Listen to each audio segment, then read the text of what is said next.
Mosaic, a daily news program from Link TV, presents a selection of news reports from independent and state-controlled broadcasters from throughout the Middle East.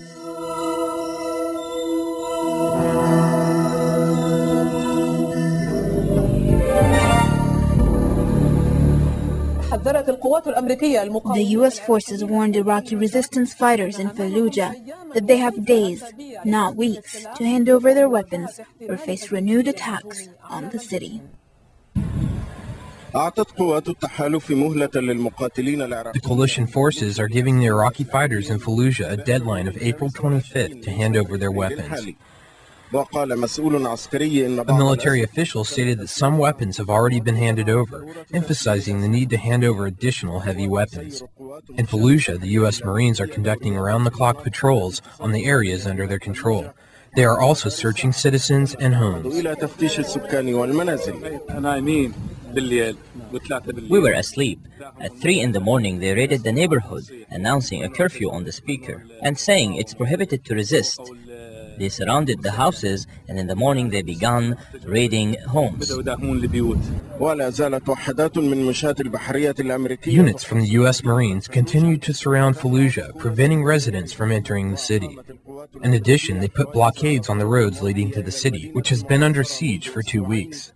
60 out of 5,000 families have been allowed to return to Fallujah after fleeing the battle scene.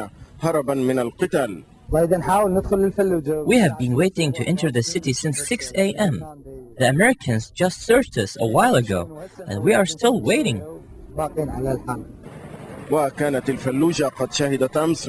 Yesterday, violent clashes erupted between the U.S. Marines and Iraqi resistance fighters who are fortifying their positions in the city. The U.S. forces say that 36 Iraqi fighters have been killed, and 3 U.S. soldiers were wounded in an incident which some believe to be an excessive response from the coalition forces. Some people have called our operations in Fallujah as retaliatory operations. I'd like to address that. Prior to the brutal killing of the 4 American contractors in Fallujah, the Marines were busy with establishing our presence and making it known in the area. The Fallujah is what we call a center to plan our operations. The killing of the 4 Americans and the mutilation of their body was the spark that ignited the battle in Fallujah. More than 600 Iraqis were killed during the fighting, and hundreds of others were wounded. Mediators were able to reach a fragile ceasefire in exchange for the fighters handing over their weapons, also under the condition that the Iraqi police forces resumed joint security patrols with the coalition forces. The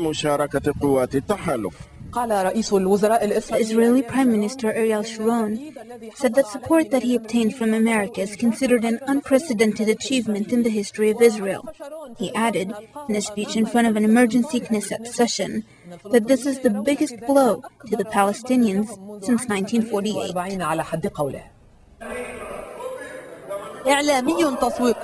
The media criticized Ariel Sharon's speech he made in the Knesset during a session that was held at the request of 25 members. They wanted to examine the comprehensive meeting between Sharon and the U.S. administration last week. The Israeli Prime Minister considers the U.S. guarantees for his plan as an unprecedented achievement since the creation of Israel, confident that the U.S. administration took this position on Israel because there has not been negotiations without a ceasefire with the Palestinians.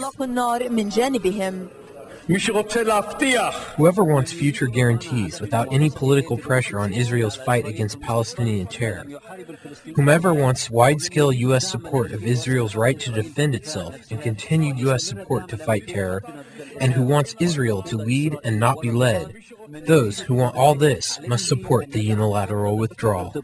Sharon's speech does not come with the expected details about the Palestinian issue.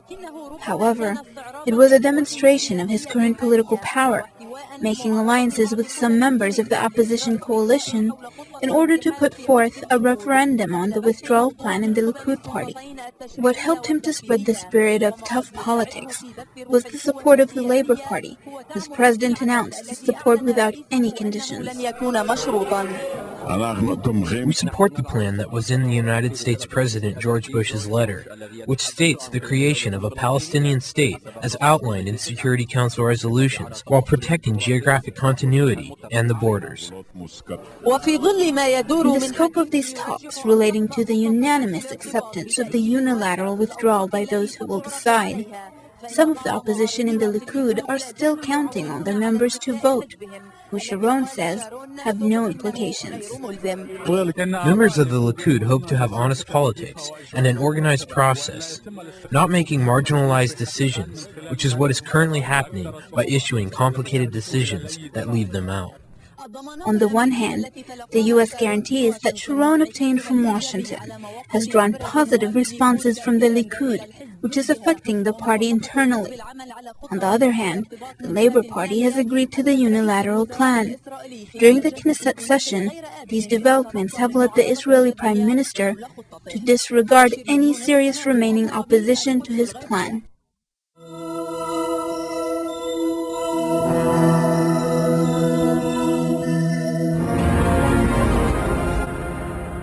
In Jordan, security forces were able to kill 4 members of a terrorist cell during clashes that erupted in Amman. Security agencies received information about the intentions of an armed group in the Al-Hashimi area to carry out terrorist operations.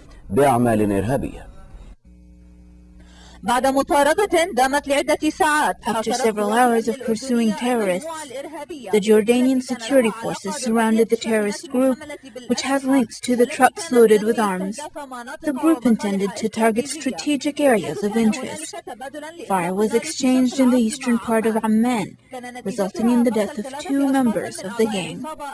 One of them was a Jordanian citizen, most likely he's Muhammad Adwan. Security forces published his photo and the photos of 2 other individuals with different nationalities in local newspapers a few weeks ago.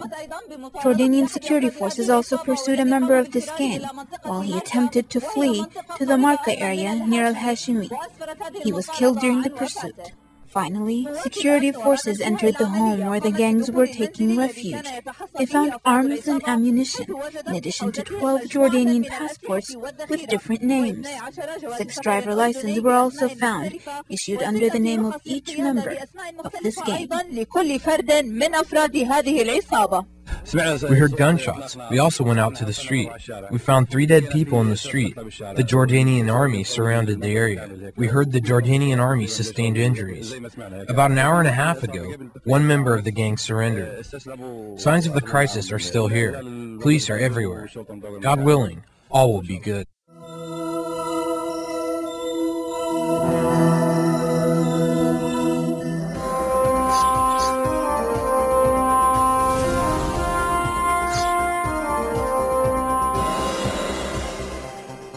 A U.S. commander in Iraq has warned Iraqi fighters in Fallujah they had days, not weeks, to hand over their arms or face the possibility of a renewed offensive on the town. He said the response to a peace agreement between U.S. forces and Fallujah civic leaders had been disappointing. And a day after bomb attacks in the southern city of Basra, protesters accused coalition forces of not doing enough to stop the attacks. Nida Ramahi has the story. It was a day of mourning and anger in Iraq's southern city of Basra, a day after suicide bombers killed 73 people, 17 of them children burned alive on their way to school. As some shed tears, others took to the streets. About 1,000 supporters of rebel Shiite cleric Sadr carrying mock coffins chanted no to America. The demonstrators blamed the U.S.-led occupation for the security breakdown. But the coalition is blaming foreign militants who want to start a civil war. But whether it is foreign militants or a breakdown in security, the situation is becoming more frightening for Iraqis and foreigners. In Baghdad, a South African worker with the Coalition Provisional Authority was shot in the head earlier by a lone man dressed in traditional garb. The incident happened at a shopping center in the Iraqi capital's Adhamiya neighborhood, a Sunni Muslim stronghold. The man had gone to shop at mid-morning with his translator. A gunman walked in and opened fire, killing him and wounding the translator. But the risk is not only death, but abduction. Since the beginning of this month, about 50 foreign civilians have been kidnapped. 5 of them have been killed, while the rest were released. 2 Swiss citizens were freed in southern Iraq after being abducted on Tuesday. Both were employees of a non-governmental organization. As in many of the previous abductions, the reasons were unclear and the group unknown. In the western city of Fallujah, where a week-long shaky truce has held, U.S. forces conducted house-to-house search of weapons. The truce followed a 2-week crackdown by U.S. forces. Hundreds of Iraqis were killed in the fighting, many of them civilians. Under the agreement, Marines agreed to stop offensive operations in Fallujah if guerrillas handed over their heavy weapons. Some people have called our operations in Fallujah retaliatory in nature. I'd like to address that. Prior to the brutal deaths of the 4 security contractors in Fallujah, Marines were already busy making our presence known in the area. We considered Fallujah to be what we call a center of gravity in our planning for operations. Yesterday, heavy clashes 10 miles north of Fallujah almost broke the truce, and U.S. forces threatened to resume attacks on insurgents in Fallujah unless they turn in their heavy weapons. Although the deadline to hand over power to an Iraqi administration has remained the same, the political chaos and death has increased, leaving questions as to whether democracy could come about anytime soon. Nida Ramahi for Jordan Television. Earlier in the day, the UN Security Council unanimously supported an investigation into allegations of corruption surrounding the Oil for Food program for Iraq. The UN Security Council has backed an investigation into the Oil for Food measure after accusations that some officials may have received bribes from Saddam Hussein's government. UN Secretary General Kofi Annan welcomed the decision and said he wanted to get to the bottom of that and to get to the truth. The Oil for Food program allowed Iraq to sell oil in order to buy civilian goods while the country was the subject of international sanctions. Accusations of corruption are not new. What is are lists of the Iraqi and Western individuals and businesses who allegedly received bribes. The inquiry is expected to produce a first report within 3 months. Saudi Arabia's top cleric has condemned a suicide car bombing in Riyadh as a criminal act. He said those behind the attack had no other goals than to claim the lives of innocent Muslims. A militant group linked to Al-Qaeda said it carried out the deadly bombing. The group, calling itself Al-Haramain Brigade, said it was responsible for yesterday's blast that destroyed a security force headquarters and vowed to carry out more bombings against government symbols. Witnesses and medics said 10 people, including 2 security men, were killed, but the Saudi Interior Ministry put the death toll at 4, with about 150 wounded. There have been no reports of arrests since the bombings. Saudi authorities looked for evidence at the site of the destroyed compound, sifting through the rubble. The kingdom's highest religious authority, Grand Mufti Sheikh Abdulaziz al-Sheikh, called the bombing a sin and said unjustly killing a Muslim was the gravest crime that could ever be done. The governor of Riyadh, Prince Salman bin Abdulaziz, attended the funeral prayers of servicemen killed in the bomb attack. Saudi Arabia's ambassador to the United States, Prince Bandar bin Sultan, has denied that Saudi Arabia cut a deal to hold down oil prices to boost President George W. Bush's re-election bid. The envoy said there was no such political exchange and that lower oil prices were good for the American people and American economy, as well as the international economy. He also denied he was told by Vice President Dick Cheney and Defense Secretary Donald Rumsfeld 2 months before the start of the Iraq War that Bush had decided to launch the invasion. Prince Bandar was responding to allegations by Washington Post journalist Bob Woodward, author of a new book on President Bush's preparations for the Iraq War, Plan of Attack. I hope Senator Kerry have heard my explanation about the oil, and he can be assured that we didn't make any deals that could interfere in our friends' internal affairs.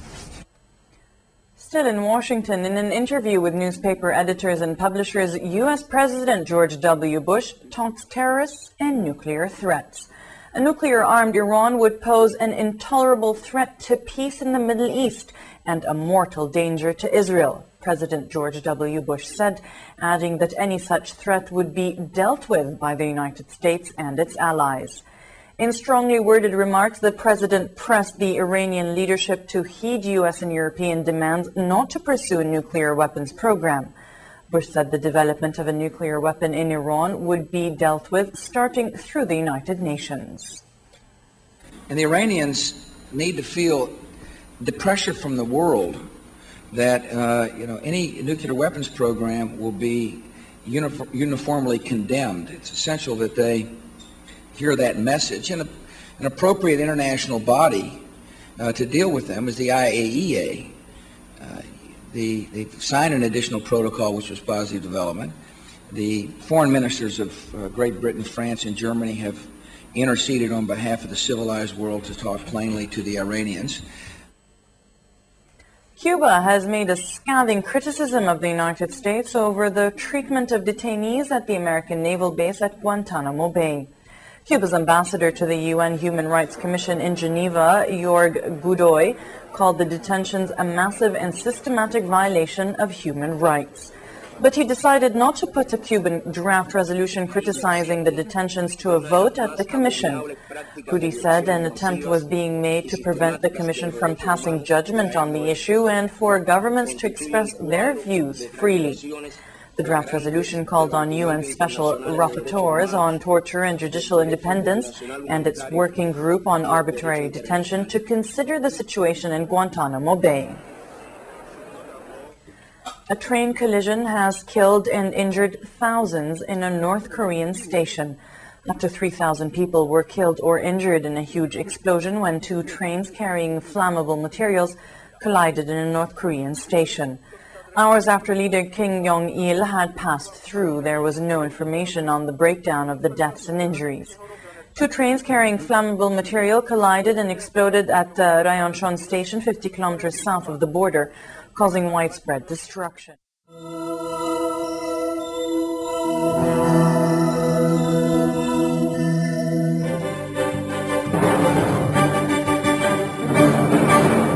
20 Zionist military vehicles have been broken into the city of Torkham in the West Bank, while 4 of Aqsa Martyrs Brigade, affiliated with Fatah movement, have been killed during clashes with the Israeli occupation forces.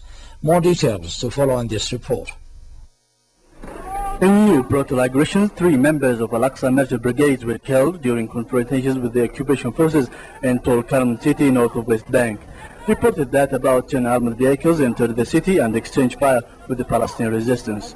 A Palestinian was killed and 3 others were wounded by the bullets of the Israeli forces in Gaza Strip town of Lahya. Eyewitnesses said that 2 tanks returned to take position in Abraj al-Nada after 10 Israeli tanks had withdrawn. Eyewitnesses said that confrontation erupted once again when they have seen Palestinian children throwing stones at the Zionist forces. They have made incursion last night into South Gaza Strip and destroyed 8 Palestinian houses. Meanwhile, security sources reported that an explosion took place in Deir al-Balah camp. The cause of the explosion is still unknown. Around 200 Jewish settlers, supported by the occupation forces, made a brutal attack against the residents of the 2 villages south of Nablus city. They have broken into the Palestinian houses and frightened their residents by fire and stones.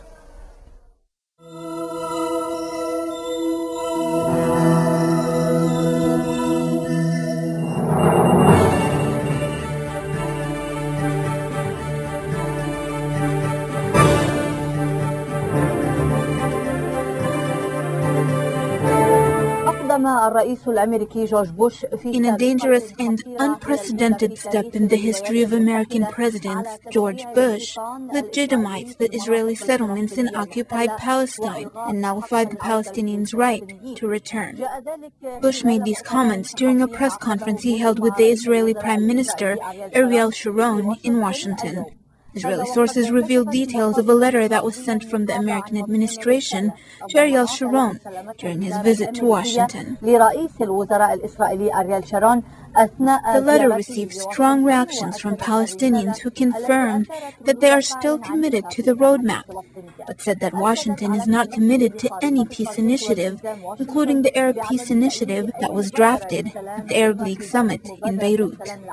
The letter also rejects the right of Palestinians to return to their country and assures that the U.S. will support Israel's decision to include large settlement blocks within new borders. The Palestinian leadership announced that an open meeting will be held to deal with the unprecedented development of the Palestinian plight. Israeli Prime Minister Ariel Sharon also sent a letter to the American president, assuring him that Israel will speed up the construction of the security wall in the West Bank.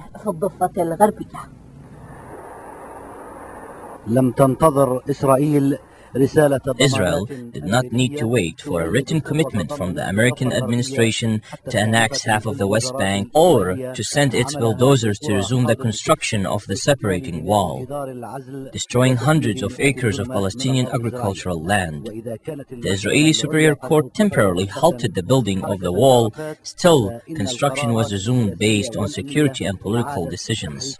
Israeli sources confirmed that delegates went to the United States before Sharon managed to obtain all that he wanted. An agreement was reached on what the United States will include in its written commitment to the general outline of any future peace agreement.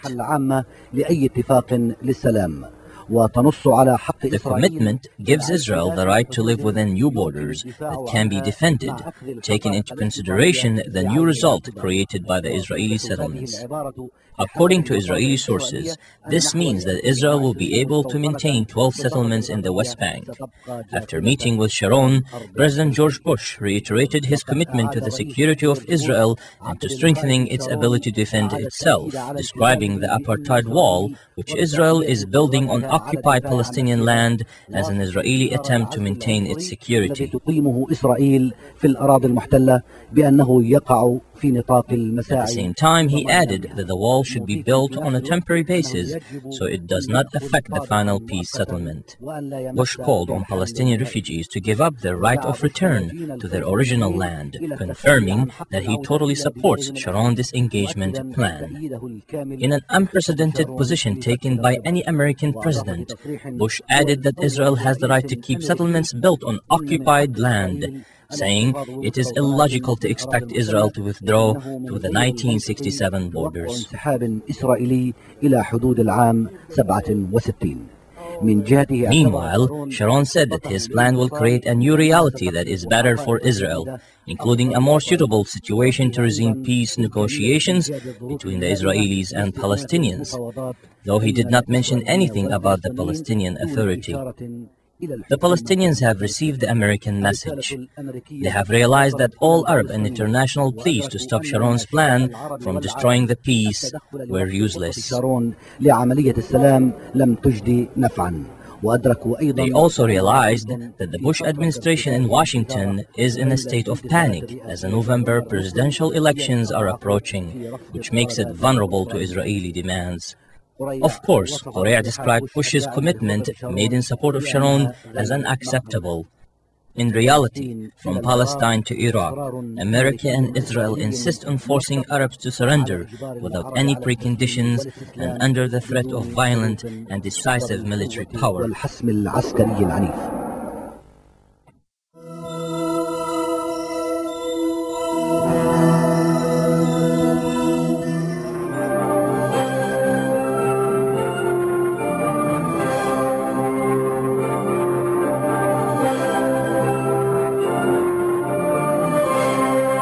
Iranian Parliament Speaker Mehdi Karabi, currently in Lebanon, paid a visit Thursday to southern part of the country once occupied by the Zionist regime of Israel. While in Kana, Karabi visited the Martyrs Memorial there.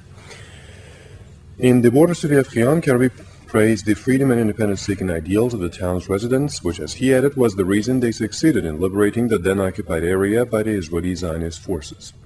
The top MP, meanwhile, visited Shahur and inaugurated an agricultural project sponsored by Iran's Agriculture Jihad Ministry. Earlier in the day, a memorandum of understanding was sealed by Iranian Parliament Speaker and his Lebanese counterpart, El-Ikhbaria, while the two sides blasted any threats posed against Lebanon and Syria and called for an end to the occupation of Palestine, establishment of an independent Palestinian state with Beit al-Muqaddas as its capital, as well as a halt to the construction of the Israeli separation barrier.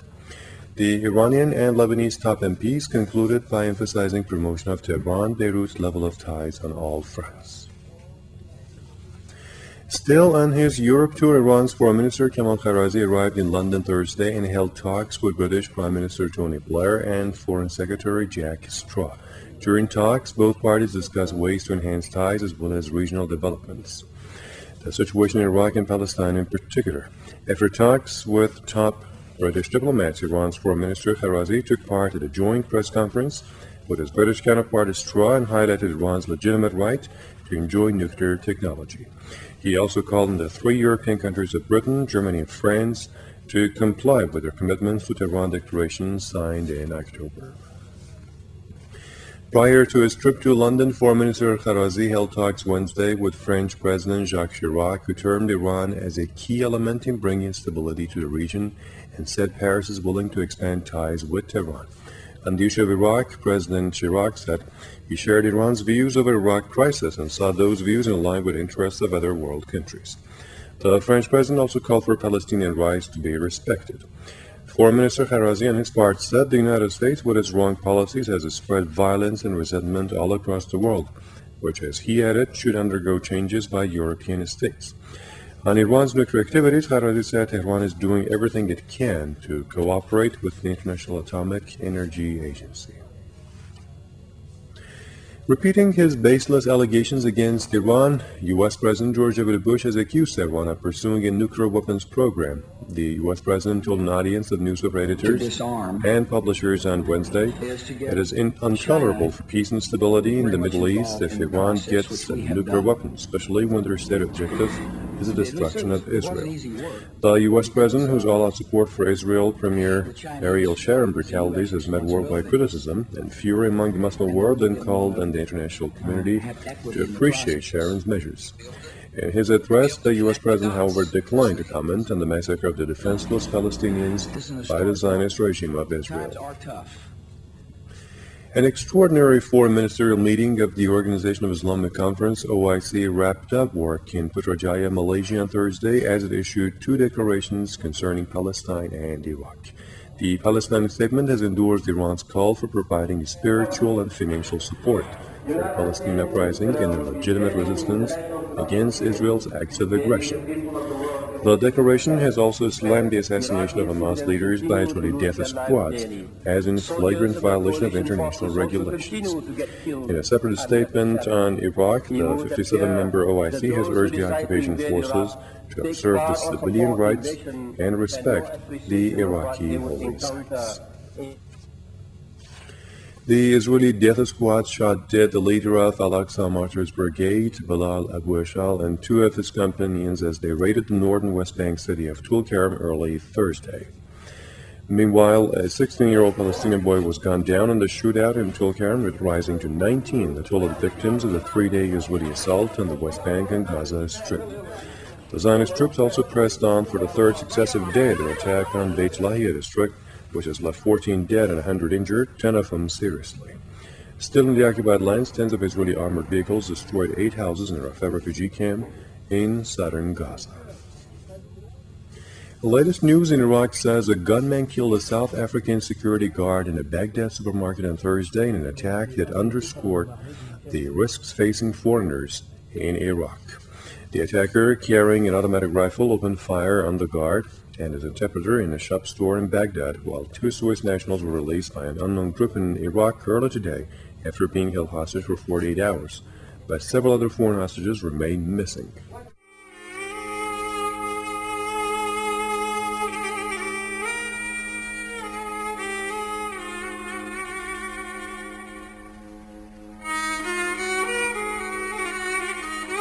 Mosaic is made possible by a grant from the John S. and James L. Knight Foundation, which promotes journalism excellence worldwide and invests in the vitality of 26 U.S. communities, and the William and Flora Hewlett Foundation.